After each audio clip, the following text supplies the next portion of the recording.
If you're just sitting there, not doing any particular task, just kind of thinking, reflecting on yourself, that's the default mode network. I sometimes think of it as the my fault mode network. And you can inhibit activity there in hypnosis. And that is what happens when the football coach dances like a ballerina. He's not thinking about who he is and what he should do and what his team is going to think of him when they see him on Monday. He's just seeing what it feels like. And one of the key things about hypnosis is welcome to the Brain Fit Podcast, where we share the cutting-edge science on how you can improve your memory and live a happier, healthier life.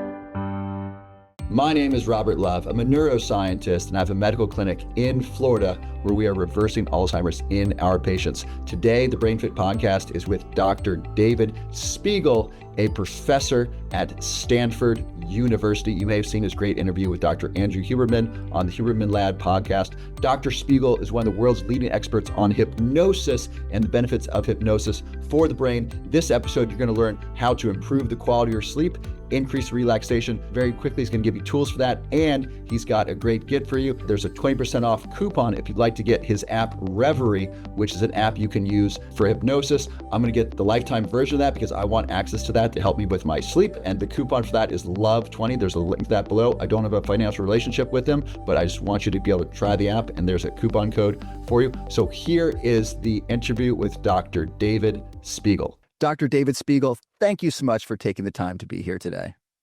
my pleasure, Dr. Robert Love. I'm happy to be with you.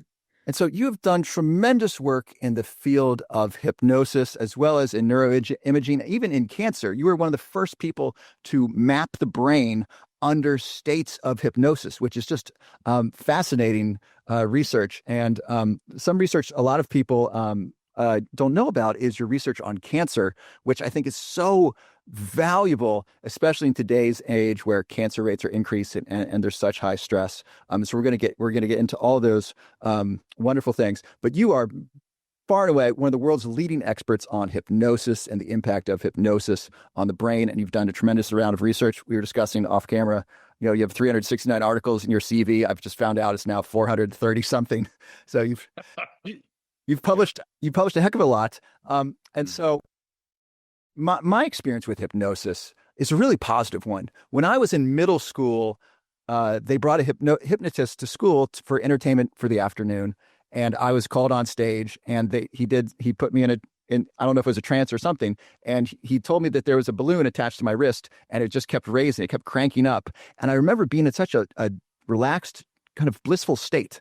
And I loved it, and I thought it was so great. And then I found that I was kind of able to pseudo-hypnotize myself for the next couple of days when I would go to sleep. I could get my arm to raise, or I could get myself to experience certain sensations. So I have a really positive experience with hypnotism. But but a lot of people have a lot of misconceptions about hypnotism. So what are the most common misconceptions about hypnotism, and what are the right conceptions about hypnotism? The deal. Well, one of the most common misconceptions is that people will lose control, that their mind can be taken over. And the way you're already describing it, you're giving the lie to that. You're actually seeing it as an ability to change and enhance your control over your body, for example. So you could do things with your right arm that you never thought you could do. I think of hypnosis as something like an app on your smartphone that you haven't opened and used yet. It's a kind of an ability that you have that you may not recognize. So if your brain simply conceptualizes sensation and motor function in your arm, it actually feels different. So your left arm felt lighter than the right. Your control of it was different. And that's a tremendous ability that the brain has to reconceptualize and remobilize parts of your body that can help you control pain. It can help you focus attention and perform better. There are athletes who use it to enhance their ability to swim or play golf. The winner of last year's Masters Grand Slam was using hypnosis to help train himself to deal with stress. McIlroy.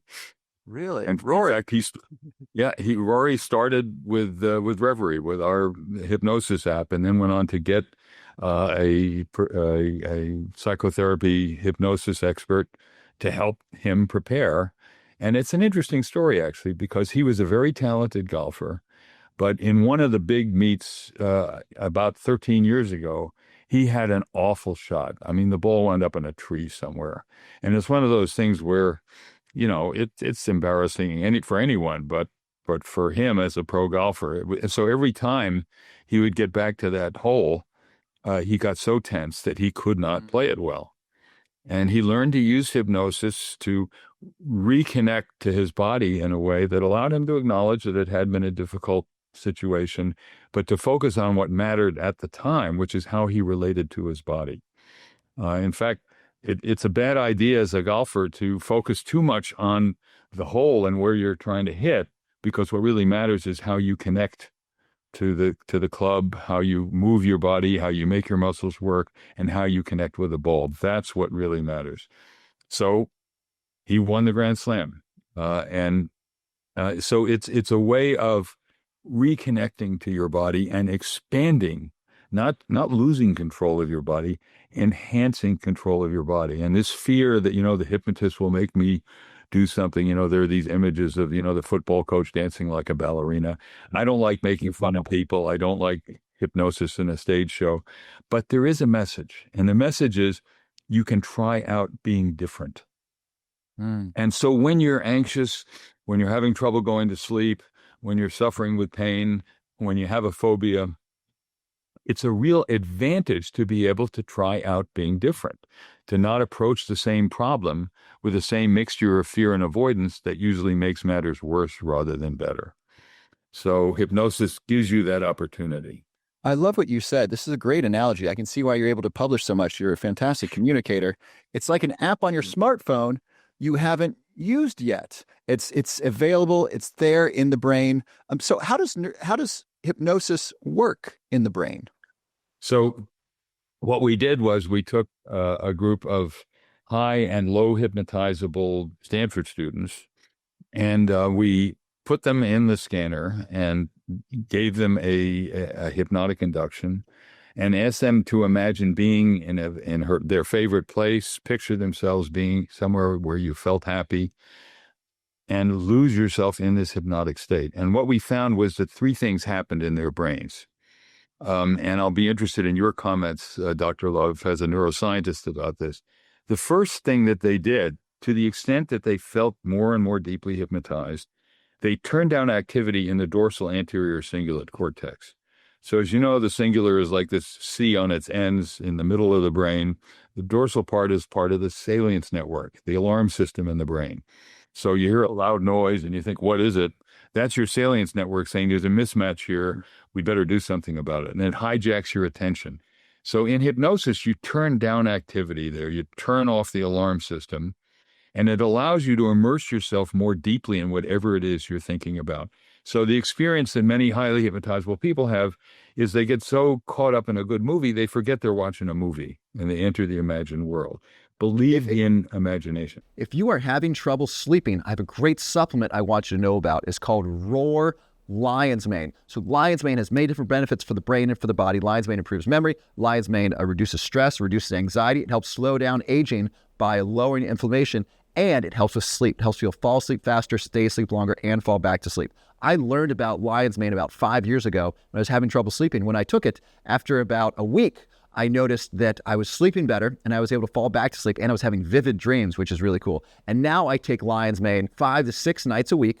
And I do this because it helps me fall back to sleep. So when I wake up, I'm no longer anxious when I wake up, and I'm able to kind of lay still in bed and fall back to sleep. And I get vivid dreams, which I really like, and it improves my REM sleep. So if you'd like to try some of my Roar Lion's Mane risk-free, go to roarlionsmane.com or robertlove.net to learn more. If I could just jump in here, something that I don't like to say it disturbs me, something I wish were not so, is people using cell phones when watching a movie. Tony Robbins mentioned how when he watched the movie, he's like, I'm so focused. I got the door closed. I'm in it. I'm inside the movie. And when someone opens the door, or someone does something, it takes him out of that focus. I find cell phones do that when enjoying an experience, whether it's watching a movie or even at a show and someone whips out their phone to kind of record, you lose the spell of the moment. And I think it's very sad because we're losing the joy of these wonderful human experiences by constantly taking ourselves out of those beautiful hypnotic flow states. You're absolutely right. It hijacks your attention. It triggers that salience alarm system that keeps you from focusing that much. I remember once being in a beautiful little town in Japan, and it was one of those magical Sundays when all the young women dressed in the traditional costumes. Oh, lovely. And walked around the town.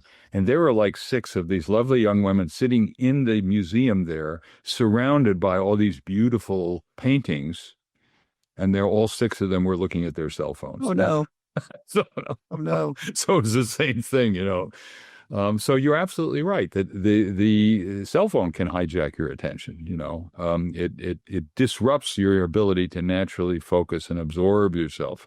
So there are 3 components of hypnosis: absorption, this highly focused attention. The next thing that happened, the other 2 components are dissociation. To do that, you put outside of conscious awareness things that would ordinarily be in consciousness. So right now, you're sitting in a chair. You have undoubtedly sensations in your back and your bottom touching the chair, but hopefully you weren't even aware of that until I mentioned it to you. No, I wasn't. Because if you were, you're bored, we could stop now. So we naturally do that all the time. There are sensory inputs that we just plain ignore to focus our attention. And the third thing used to be called suggestibility. It's really a kind of cognitive flexibility. It's not that people take over your mind and make you do anything they want. We're social creatures. We're susceptible of social influence. However, what you're really doing is trying out being different and seeing what happens. So the way this happens in the brain is you've turned down the salience network. So you're less kind of suspicious and guarded about what's happening. Secondly, you have higher functional connectivity between the left dorsolateral prefrontal cortex, part of the executive control network, and the insula, island of tissue. Insula means island in Latin, in the frontal cortex that is a mind-body conduit. So it's a part of the brain that allows you to better control your body and also makes you more sensitive to interoception, to feelings from the body. So in hypnosis, you're intensifying that connection. And that's why you could change the feeling in your left arm and it just wanted to float up. That was your DLPFC giving a signal to the insula to change your connection to your left-handed arm. Now, what is the connection? Is there any impact of hypnosis on the amygdala, which, if you're not familiar, those of you at home, is really involved in fear, is what it's primarily known for, but it's involved in other things as well, other emotions. And then is there any connection with the corpus callosum, the connection between the hemispheres? Does it make crosstalk between the hemispheres more accessible?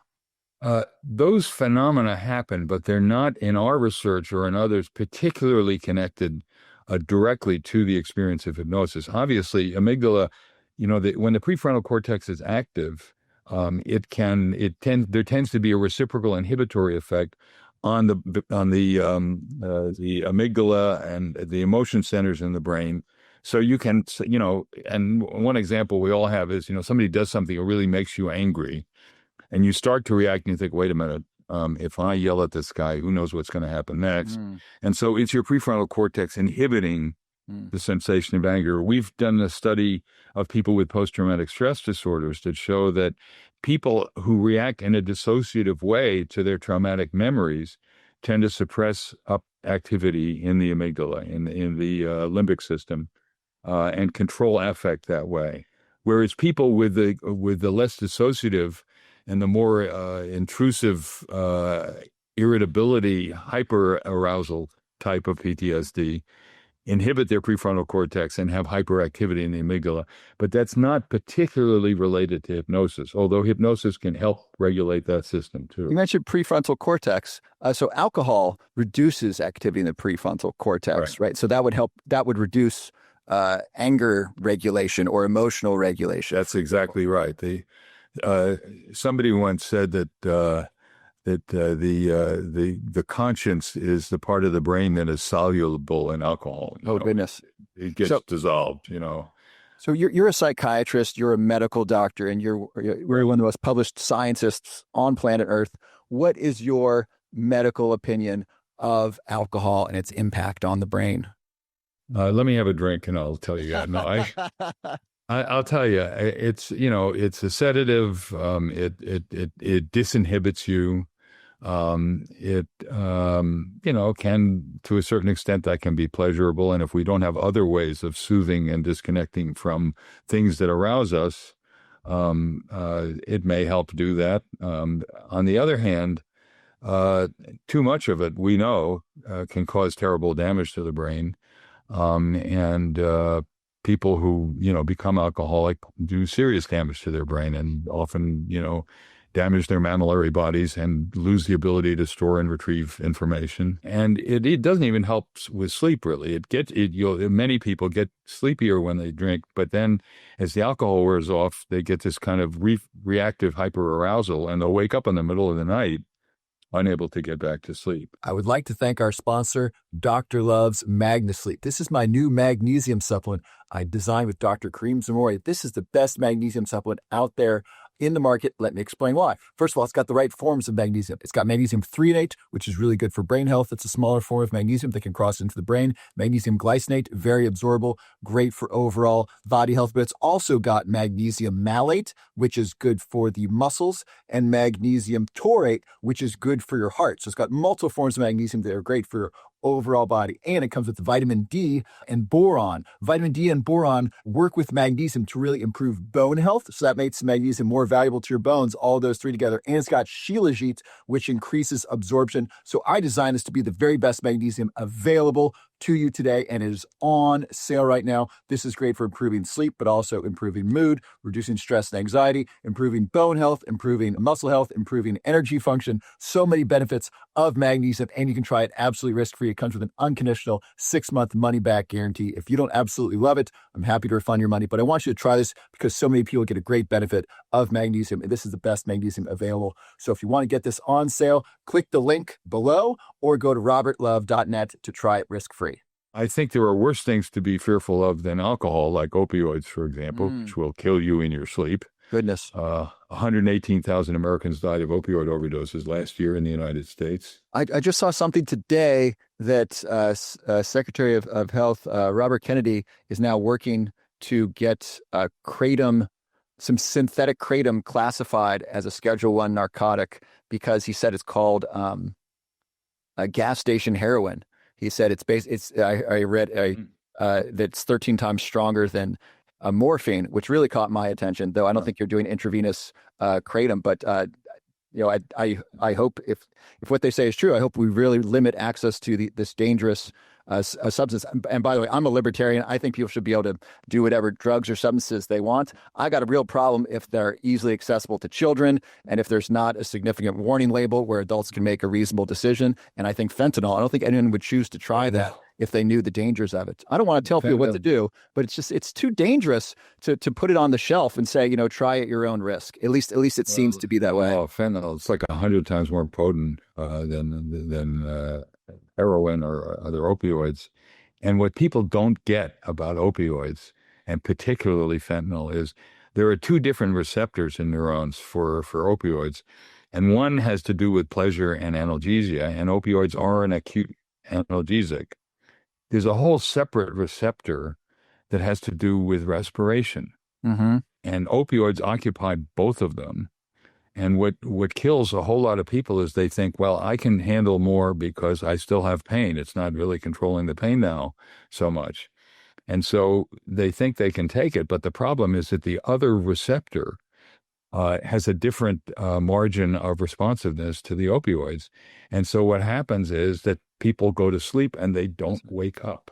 They basically stop breathing, correct? They stop breathing. They just stop breathing, which is pretty painless way to go, but very scary. They just... Oh, it's horrible. Well, you remember Prince? You remember Prince? Fabulous guitarist. Love Prince. I love Purple Rain.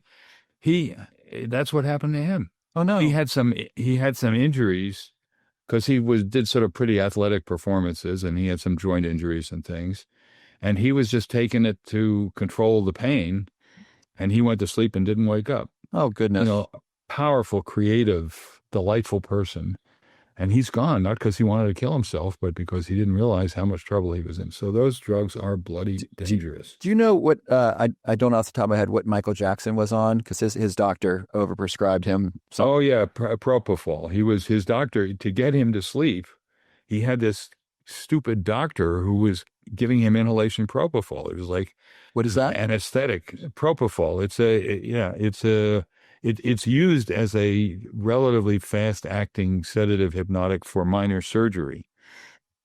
And this idiot doctor was putting him to sleep with it, and he overdosed him with it, and Prince died, and Michael Jackson died. What neurotransmitters does that work on? Does that affect acetylcholine? I don't know if it affects acetylcholine. I'm not sure. I think it inhibits consciousness. I'm not sure it's so much. Might be dopamine. I'm not sure, but it's dangerous, and it may affect the endogenous opioid system as well, and that may be part of how it happens. So, go ahead. I wanted to ask you, how does meditation differ from hypnosis as far as brain function? Right. Okay. So that gets to the third thing. So we had talked about suppression of activity in the dorsal anterior cingulate, the DLPFC connecting to the insula. The third thing that happens, and this relates to your question about meditation, is there's inverse functional connectivity. So that is when one region is active, the other is inactive, between the dorsolateral prefrontal cortex, the executive control network, and the posterior cingulate cortex. The posterior cingulate is on the other end of the cingulate cortex, and it's part of what we call the default mode network in the brain. So if you're just sitting there, not doing any particular task, just kind of thinking, reflecting on yourself, who you are, what your mother thought of you, what your friends think of you, that's the default mode network. I sometimes think of it as the my fault mode network. It's, what did I do wrong? And you can inhibit activity there in hypnosis. And that is what happens when the football coach dances like a ballerina. He's not thinking about who he is and what he should do and what his team is going to think of him when they see him on Monday. He's just seeing what it feels like. And one of the key things about hypnosis is you can very rapidly and transiently suppress your usual expectations of yourself and try out being different. And I find that very helpful in dealing with people who've suffered with traumatic experiences, who just feel ashamed and guilty for things that they were not guilty of. And it can help people reorient how they think about who they are, what they can do. Or people who are used to being unable to sleep can stop starting the evening with worry about, am I going to get to sleep? I only had 4 hours of sleep last night. What's going to happen to me? And instead, allow yourself to connect with how your body's feeling and how to control your body in a way that reduces that feedback cycle of mental and physiological stress. So it's that inhibition of activity in the default mode network that is key to hypnosis, and that can happen very rapidly and reversibly. But it's also what people have observed with meditators, that over time as they meditate, they tend to suppress activity in the posterior cingulate cortex.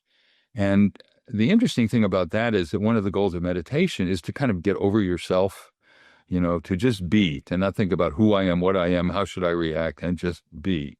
Let bad feelings flow through you like a storm blowing by. And research shows that experienced meditators get good at reducing activity in the back of the brain, the default mode network. And so that's something in common. With hypnosis, it happens rapidly and reversibly. With mindfulness, it tends to be over time.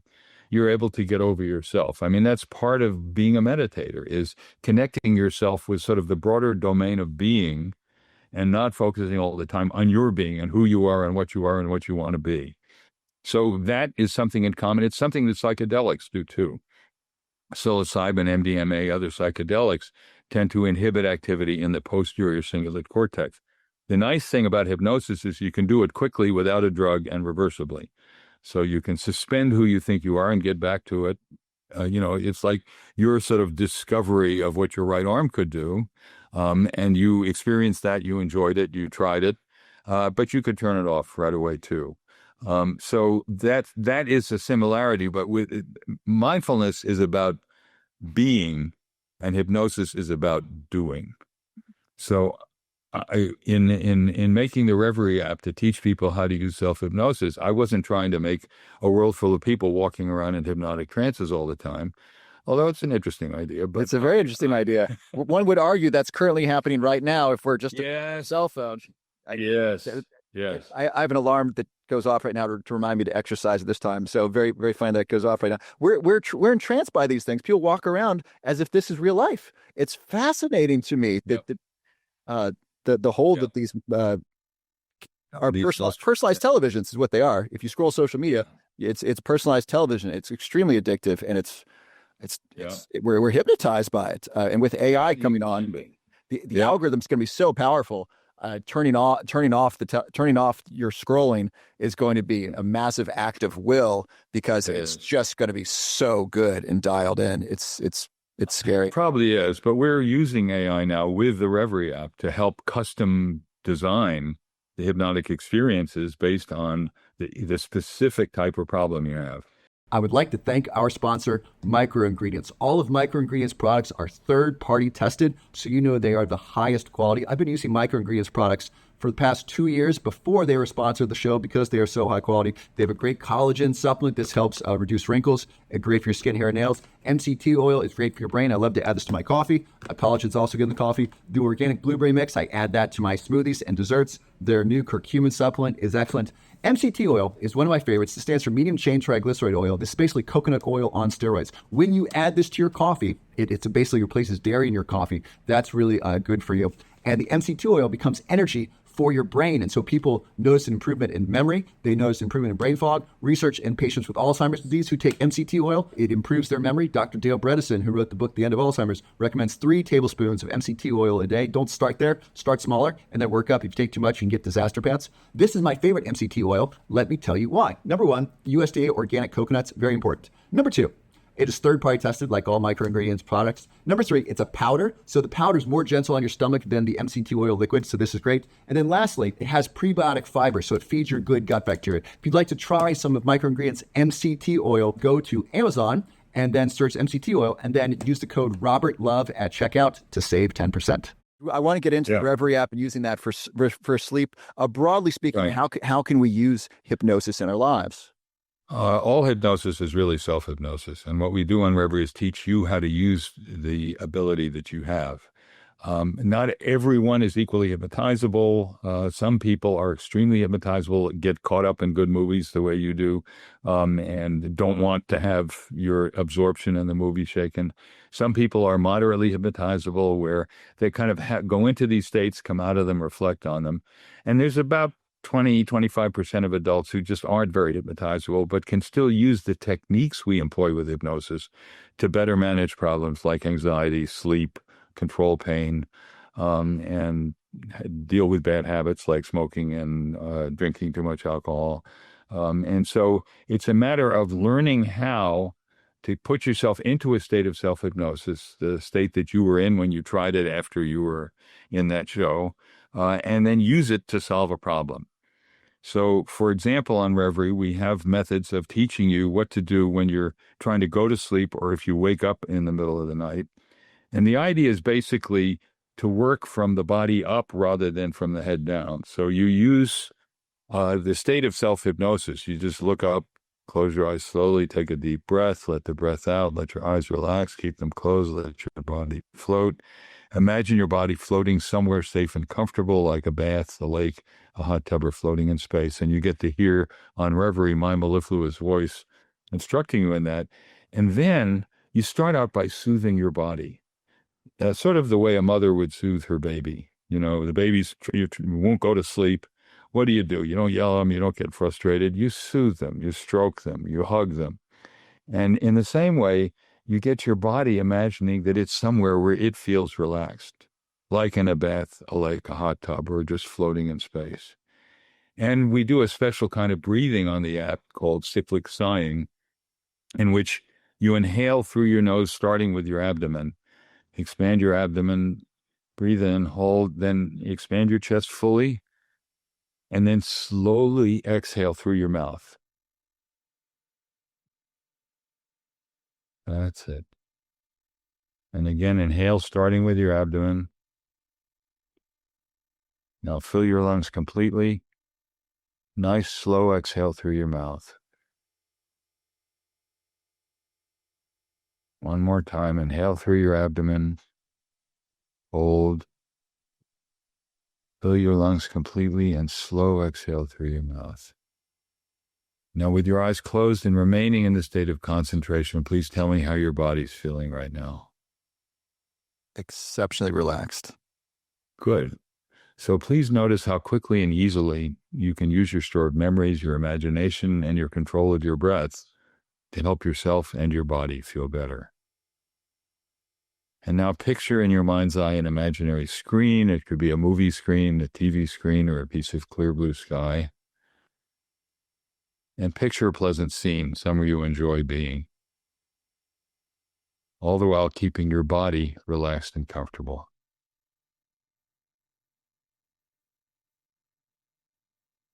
That's good. Now, if you're having any thoughts that would normally arouse or trouble you, just project them onto the screen as if you were watching your own movie. You don't have to do anything about them, but if they're there, just direct them onto the screen while you keep your body floating and comfortable. And notice how you can dissociate whatever the content of those thoughts or images are from your body's tendency to be aroused. Can you please describe what that feels like for you now? I feel very at peace and relaxed, and I'm envisioning the beach, and I feel good, slightly more alert than when we first did the breathing. Okay, so you get a certain amount of arousal, but it's the kind of alertness that engages you but doesn't necessarily trouble you or irritate you. No, not at all. It's a very comfortable alert. So the idea is to just go into this state so that even if you're having thoughts that could be troubling, you maintain a sense of physical relaxation and comfort in your body, which allows you to go to sleep. I feel that nothing could trouble me in this state. I feel that's great. It's really good. I'm glad. Good. So notice how quickly and easily you can do that. And that's one of the exercises we have in Reveri. And if you want to come out, a lot of people just stay in that state till they fall asleep. If you want to come out, you just count backwards from 3 to 1. On 3, you'll get ready. 2, with your eyelids closed, roll up your eyes. 1, let your eyes open. That's the end of the exercise. How are you feeling now? Feel terrific. I'm glad. Is the best app, is it Reveri AI Pain Relief? Is that the one? Well, that's one component of the Reveri app, but you can just go to Reveri.com on the web and download, and it is the app. There's an AI pain relief component to it. That's what comes up when I type in Reveri self-hypnosis. It comes up Reveri AI Pain Relief.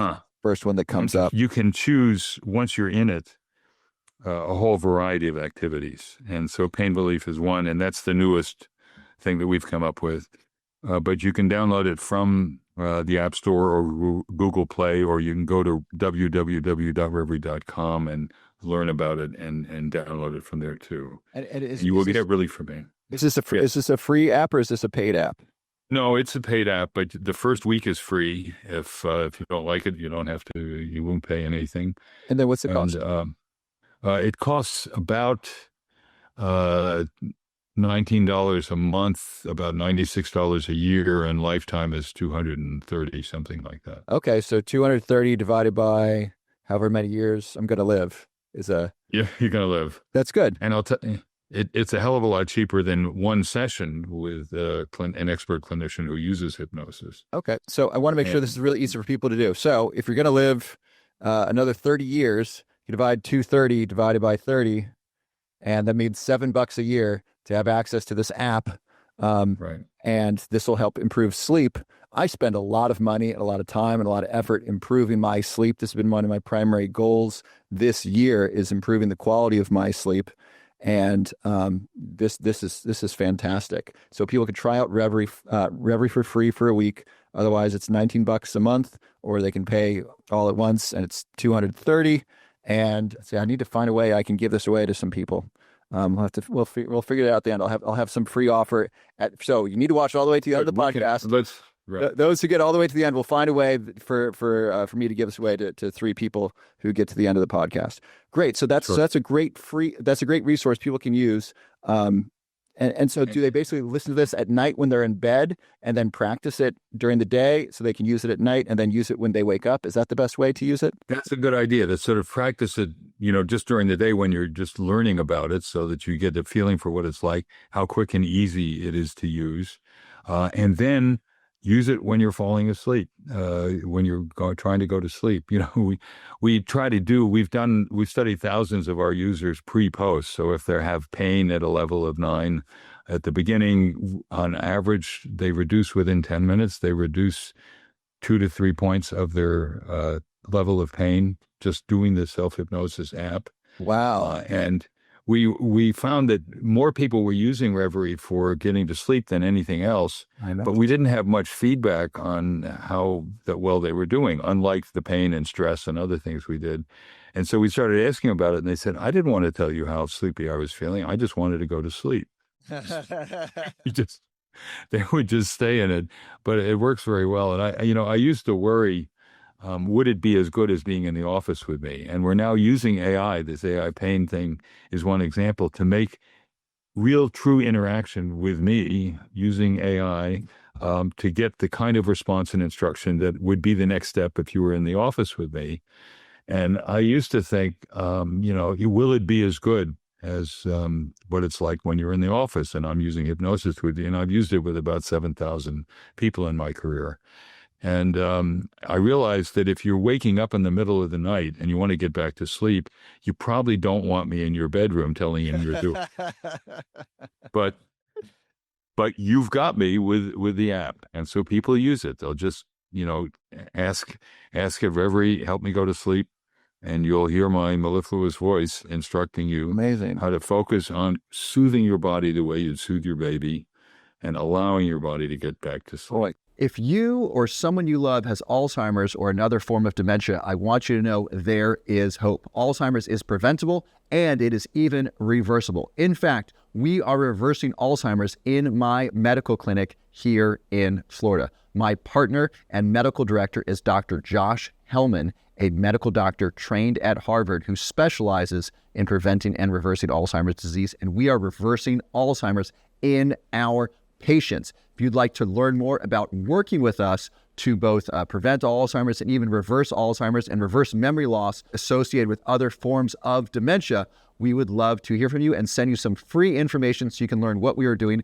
and see if it's a fit for you to come down and work with us in our clinic. We also work with other clinics around the country to help patients both prevent Alzheimer's as well as to reverse Alzheimer's and reverse memory loss associated with dementia. So if you'd like to learn more, go to brainpowerclinics.com. Go to brainpowerclinics.com and then enter your information. We will send you some free information, and then we hope to work with you, if we can be helpful to you, to help you prevent and reverse Alzheimer's disease.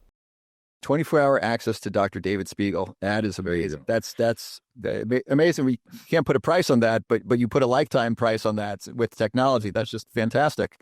What else can people use the app for? So we talked about sleep, to help people fall asleep or fall back to sleep. By the way, if you're using this to fall back to sleep, let us know in the comments how this worked, because I want people to know, is it effective? How effective is this? I really, so please put your feedback in the comments below. What else can people use this for? So pain management. Pain management.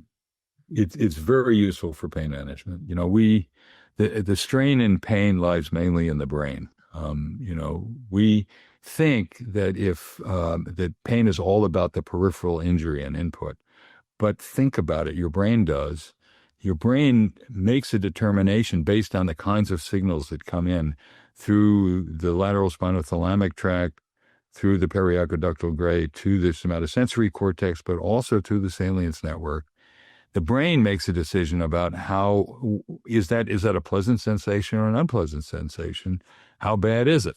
And that doesn't just have to do with the amount of tissue damage or injury. It has to do with how the brain processes it and understands it. And so we did an experiment with some Stanford students where we hooked up a little gadget that shocked their left forearm, and electrodes recording the EEG in their response to the shock signals. And in the normal condition, they had, the standard somatosensory evoked response, P100, P200, P300. And when we gave them the same shocks, but we hypnotized them and said, your arm is in circulating ice water, cool, tingling, and numb, the somatosensory evoked response was half the size, same signals being given. And the P100, which is the first tenth of a second, disappeared. The P300, which is normally a reaction to how surprising or task relevant the signal is, was half as big as before. And all you were doing was, in one case, hypnotizing them during the shocks, in the other case, not. So that means that the same sensory input can come in, but the brain's reaction to it is different. And what we take advantage of, for example, is there are people with chronic pain who find that either a warm compress or ice, an ice pack, will literally reduce the pain. Now, what that means is their brain is in a different state when they have an ice pack or a warm compress on their arm. But it's not just what's happening to the arm, it's how the brain is reacting to the signals that are coming in. And so what you're doing is teaching them to help their brain get back into the state it was in when they still had the pain signals coming in, but they were modulating it with warmth or coolness, as an example. And the brain can do that even without the ice pack or the warmth. And so you're helping the brain to re-affiliate with the state it was in. We know that neurons that fire together wire together. So it means that there's a pattern of reactivity that you can summon up again in hypnosis, even if you're not soaking your arm in warm or cold water.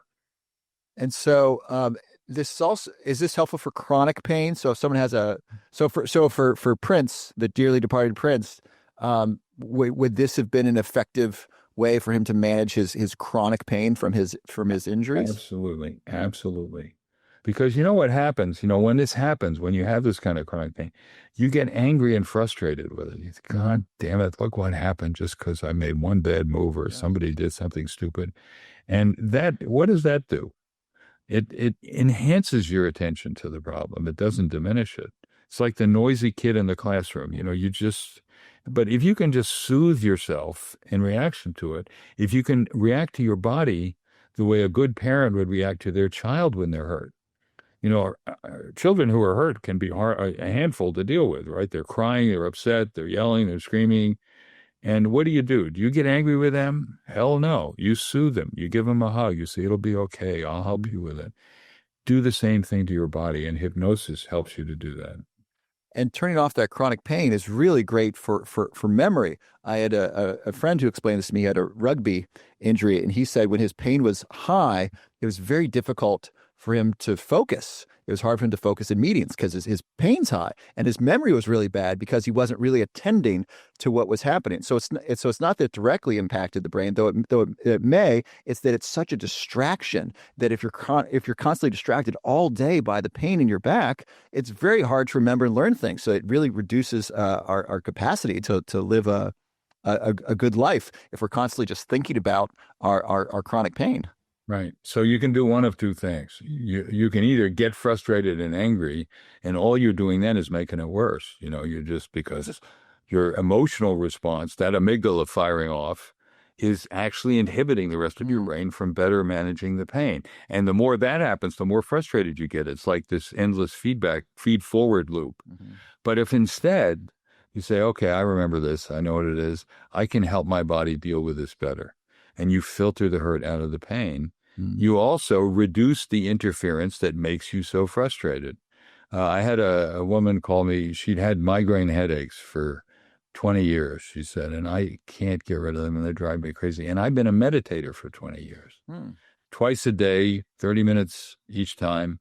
And I feel a lot better in many ways. I enjoy meditating, but I still have the damn migraines.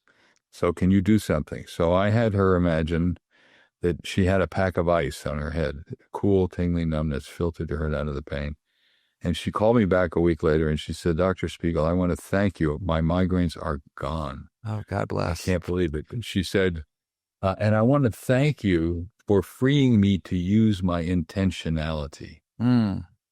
Because, with meditation, you're not supposed to be doing it for a purpose. You're just supposed to be being, letting the feelings flow through you.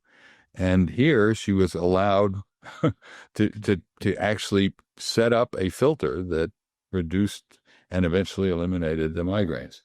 And so that's what you can do with hypnosis. This is wonderful. I know so many people who subscribe to the channel are very interested in reducing or ending chronic pain. And what about addiction? As we know, smoking is terrible for many things, except Parkinson's. It actually reduces the risk of Parkinson's by 30%. Aside from that, smoking is very terrible. Yes, that's because you're already dead. You can't get Parkinson's. Well, the nicotine increases, increases dopamine activity, and coffee reduces the risk of Parkinson's by approximately 15%. Please don't smoke. Just chew nicotine gum if you want the nicotine for Parkinson's disease. But I'll stick to my coffee. Coffee. I love the coffee. Have you tried bulletproof coffee? Have you tried MCT oil in your coffee? It's delightful. No. It's a great dairy replacement. It's made out of coconuts. And it's like coconut oil on steroids. It's the MCT oil, the medium chain triglyceride oil. This quickly is converted into ketone bodies by your liver and crosses the blood-brain barrier as energy for the brain. And so it's like a shot of brain energy in your coffee. It actually helps with weight loss, and research shows it improves memory, and it tastes great, and it's much healthier for you than dairy. So that's a way to supercharge your coffee. I love it. MCT oil. MCT oil, medium chain triglyceride oil. Medium chain triglyceride. Let me. I'll get your address after this. I'm happy to send you some. There's a company I work with that has that's very nice. And so addiction's huge for the risk of Alzheimer's. Smoking, drinking, and sugar. I think sugar might be the worst because it's the longest lasting. It's available everywhere. There's not as much of a stigma around it. So can people use Reveri to help end sugar addiction or food addiction, smoking, and alcohol? Yes, we have components of the Reveri app to deal, for example, with smoking and also with eating habits as well.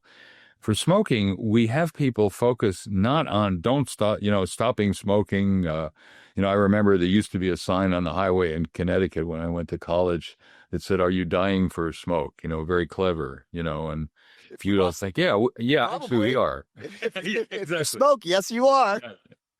So instead, what we focus on is respecting and protecting your body. I say to people, would you ever put tar and nicotine-laced hot gases into your baby's lungs? Well, of course not. Well, you know what? Your body is as dependent on you as your baby is. It has to take anything you put into it, even if it's damaged by it. So we have people go into a state of self-hypnosis and say, I want you to remember three things. For my body, smoking's a poison. I need my body to live. I owe my body respect and protection. And so what you're focusing on is what you're for, not what you're against. We people use hypnosis, say the worst thing you can tell someone is don't think about purple elephants, and that's what you'll think about. So instead, you focus on respecting and protecting your body. And the moment you make that commitment, you can feel good about yourself. It's not that you're depriving yourself of anything. It's that you're taking a stance to be a better parent to your own body. And we find, using Reveri, we did a study with the Reveri app, that 1 out of 4 people stop smoking just like that. Wow. And that is as good or better than you get from Nicorette gum or using some of the drugs, bupropion and other drugs that are used to help people stop smoking. Varenicline is another one that's commonly used. It's the same quit rate. And we found that the other 3/4 of people had reduced their cigarette use by about half. Wow, that's great. We had one woman who said, I didn't particularly like it the first time I tried it, but I went home that night and lit up a cigarette, looked at it and said, who needs this? Wow. And she said, I haven't touched a cigarette since. I was smoking for 25 years. I didn't even want to stop. And then she said, this is some kind of crazy ass voodoo shit. And I mean that in a good way, in a good way. She said, my friends cannot believe it. I'm helping them to stop smoking. Oh. So what you do, you remember what I said earlier about, hypnosis being a way of trying out being different. So here you're trying out approaching the problem of smoking from a different point of view. Not can I stand to deprive myself of the nicotine? No, can I prioritize treating my body with respect and feel good from the moment I make that commitment? And so, yes, it can be very helpful for that. And with eating, we teach people to eat like a gourmet, to focus on it. A lot of people make eating more of a struggle. I can't have this, I can't have that. Instead, you can eat less and enjoy eating more. If you think about it, usually the only taste you remember, even in a good restaurant, is the first taste. And then you get into talking about things or something else, and you don't notice how much you eat. You can, if you eat the way true gourmets eat, they're not as a group overweight at all. They savor the aroma, the texture, the temperature, the appearance of the food with every bite. So you can enhance your enjoyment of eating. You don't have to fight it. You don't have to make it a battle while you eat with respect for your body. And again, being a good parent to your own body. So that's the kind of thing that we have on the Reveri app. That's fantastic. Bless you. Thank you so much for helping so many people end their addiction and do it in a very empowering way. I fully agree with the food. Most people would say I have a very restrictive diet. I'm gluten-free, dairy-free. I really don't do refined sugar, and I don't eat tomatoes or avocados. Those just don't agree with my system. And I love food. I actually went to culinary school before graduate school. I wanted to have that. I wanted to have that skill so that I could host dinner parties when I was in graduate school and be able to cook. I assumed I wasn't going to have much money in grad school, which, as you know, is true. And so that was a very valuable skill. And I cook delicious food. I cook delicious desserts. I don't feel deprived at all. My stuff tastes awesome, and it feels really good in my body. And I don't remember who said this. It might have been Michaela Peterson, Jordan Peterson's daughter, said, nothing tastes as good as feeling good feels. Right? So, that's interesting. Isn't that great? Isn't that great? I like so that. Yeah. I used to, like many people, used to sacrifice my long-term health for short-term enjoyment. I'd say, hey, it's just a cupcake. I can do that. Sure, it's delicious. And then I don't feel good for the next 2 hours. Well, that was an expensive cupcake. And so right. It's not a good trade-off. So what hypnosis on Reveri can help you do is enhance that approach to eating that you have by saying, I can change and improve it by supplementing the pleasure I get out of the food, the aroma, the texture, the flavor, and feeling good about my being a good parent to my own body. So, and hypnosis can help you concentrate on that and prepare yourself to eat like a gourmet. Fantastic. We are coming close on time. I want to check, do we have time to talk about your oncology research? Yes, sure. I can take a few minutes. Okay, great. So you've done some really interesting research on cancer and psychosocial effects on cancer. For example, support groups, community groups, women with breast cancer showing better recovery when they're in a social group. I'd love to hear from really high level. What are some of the biggest findings you have in your research around cancer and things people can do that are non-pharmaceutical to help them with cancer? We started studying, some 50 years ago, actually, under the mentorship of Irvin Yalom, who wrote the classic textbook on group therapy, on existential therapy. And Irv invited me to co-lead a group he had of women with metastatic breast cancer. And at the time, that was considered a terrible thing to do, is to bring together women who were dying of breast cancer. Because, at the time, if you had metastatic disease, the median survival was 2 years. It's much better now, fortunately. But people were warning us that you demoralize them by bringing them together, as though, the first thing that people think when they're told they have cancer is they're going to die of it, even though half of all women with breast cancer will live to die of something else, not breast cancer, even metastatic disease. But that it would damage them to somehow see other people dying of the same illness they had, as though they never thought of it before.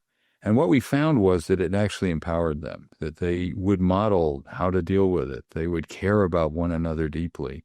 They would give advice about how they coped with it, and they would grieve when people died. And we actually did a hypnosis exercise at the end of each group where they would picture someone they lost and get their body floating and comfortable, divide the imaginary screen in their mind's eye, picture the person they'd lost and sit with the grief of losing them. But on the other hand, on the other side, picture one thing that she said or did that you remember that stays with you, that is her gift to you now. And one woman said that being in the group was like looking into the Grand Canyon when you're afraid of heights. You know, if you fell down, it would be a disaster, but you feel better about yourself because you can look. I can't say I feel serene, but I can look at it. And so we found that their mood was better, not worse, that it improved. So dealing with these dangerous, difficult problems, dangerous situations, actually helped them feel stronger, that they could cope with it, they could face it. And they felt good about themselves having the ability to help other people with the same problem. And we found that their mood was better, their ability to handle their emotions was better. We taught them self-hypnosis for pain control, just like we talked about before. And at the end of a year, the women randomized to the group had half the pain the control group did. Wow. On the same and very low amounts of medication. So hypnotic analgesia works not just for acute pain, but for chronic pain. And they would say, you know, I'd feel a pain in my chest, and I used to think, oh my God, it's a new metastasis. I'm going to die in a month. Goodness. And instead they said, oh, I know what this is. I can deal with it. And they would just deal with the pain. So we found it very helpful. The big surprise was a couple of years after that study, I decided to see what happened to them in terms of survival. And it turned out that the women randomized to the support group lived 18 months longer than the control group. Wow. On the same and very low amounts of medications, the same kind of chemotherapy. And we did one other study where the survival difference was only for women who had non-hormone sensitive tumors, because by then the women with hormone sensitive tumors were getting tamoxifen and other drugs, Arimidex, to block their hormonal responses. But even so, the ones who couldn't benefit from that were living longer than the controls. And we've just finished another meta-analysis of all the studies done on psychotherapy for cancer patients showing that there is an absolute survival advantage for cancer patients who get emotional support. And there's another study came out of Dana-Farber showing in like 700,000 Americans over 5 years that being married extended your survival on average 4 months. So married cancer patients live longer than unmarried cancer patients. I imagine so. And it's funny that it's the men benefit more than women from. Yes, I remember that from graduate school. Men benefit more from social support from their wives than women do because, as most of us know, women have more close friends. So women have a robust social network outside of their spouse, whereas men do not. Men basically got their wife, and then they got a couple buddies, but not nearly as close. So the wife is a much more benefit to the man for social support than the man is for the wife. And then it's very interesting. So the conclusion of this is that having an intense emotional relationship with a woman does your health a lot of good, whereas having an intense relationship with a man doesn't do your health. I wonder in same-sex couples. I wonder if there's been that data that collected. That would be. I'd be curious to find out. So many benefits of being married. I forget the Harvard study showing that. I don't know what's called the Harvard longevity study showing is that what it's called? Showing that the biggest impact on our health is not wealth, it's not success. It is the quality of your marriage. The quality of your marriage connection. That is basically the biggest predictor of long-term health, which at least in the men's study, it's only men studied in this. We don't know if that's true for women. Yes, but they did a follow-up study that involved women too, and I think the same conclusions would be reached from that. Yeah. So for those of you at home who know someone who has cancer, a couple of things: find a support group, get Reveri. Goodness gracious, please get Reveri and reduce your chronic pain.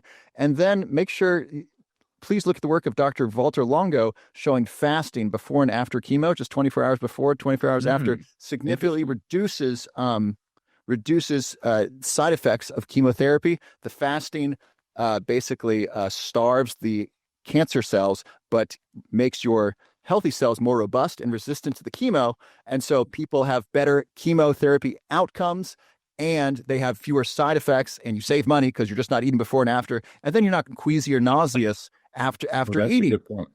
The American Cancer Society's got this silly thing saying we want you to eat a bunch of high-calorie food before chemo because a lot of people get nauseous after chemo and they have trouble. And so they're having them eating sugar and ice cream, which is ridiculous because it feeds cancer. Cancer needs a bunch of sugar to multiply quickly. But if you fast, great way to control cancer and reduce chemotherapy symptoms, and it's free. So please find an oncologist who's familiar with this, because this is really important. Very interesting.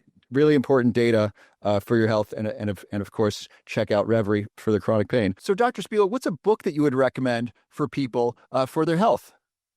Well, a wonderful book for people particularly struggling with cancer is called When Cancer Visits by Dr. Manuela Kogan. And she's an internist and psychiatrist with wonderful experience in helping people deal with cancer. It's written in a very clear, absorbable way, and I strongly recommend it. Thank you. So we're going to put that in the show notes, When Cancer Visits by Manuela Kogan. So Dr. Spiegel, thank you so much. This has been such a delight speaking with you. I so appreciate you taking the time. Thank you so much. Happy to do it. Thank you, and I appreciate your support of Reveri. That means a lot to us, and I hope we'll help a lot more people. Absolutely.